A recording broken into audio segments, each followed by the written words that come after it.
China's bad behavior has really only gotten worse since the AUKUS partnership was formed. With that in mind, is the door open for Australia to get additional nuclear-powered submarines or other military capabilities not already in the deal? I think China's been very respectful of us. They're paying tremendous amounts of money to us as in the form of tariffs. As you know, they're paying 55%. That's a lot of money. They never were paying anything over years and years and years. But they were like anybody else. A lot of countries took advantage of the U.S. They're not taking advantage anymore. No, China's paying 55% and a potential 155% come November 1st, unless we make a deal. And I'm meeting with President Xi. We have a very good relationship. We're going to be meeting in South Korea in a couple of weeks. And we'll see what we can do. We have a very good relationship with China, but you know, it's been probably a little bit like your relationship with China. They try and take advantage, but most countries do. I mean, I can say the European Union took advantage, but not anymore. We worked out a very fair trade deal. Japan, we worked out a very fair deal. South Korea, where I'll be meeting President Xi, we worked out a very fair deal. And I expect we'll probably work out a very fair deal with President Xi of China. So most of you will be with us. It's going to be very exciting. And I think we're going to work out something that's good for both countries. Are you at least interested in expediting the nuclear-powered subs to Australia? Well, we are doing that, yeah. We're doing that. We have them moving very, very quickly. Yeah, please.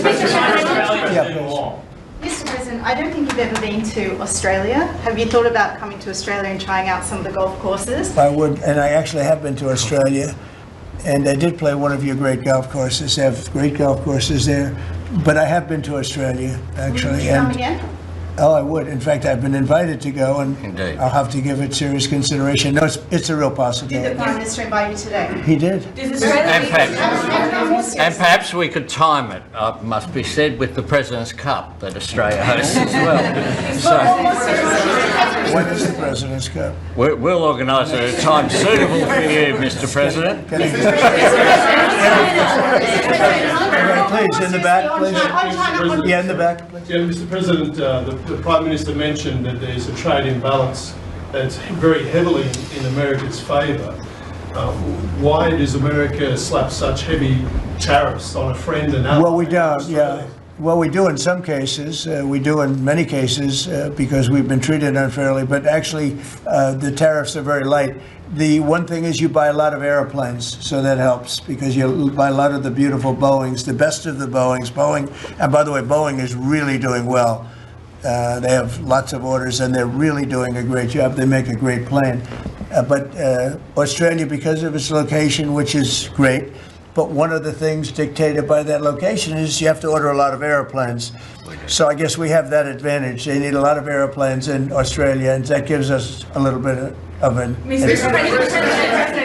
Mr. President, yeah, your Secretary of War, Pete Hegseth, in his Shangri-La speech in, I think it was May, warned about the potential likelihood or threat of President Xi ordering an invasion of Taiwan.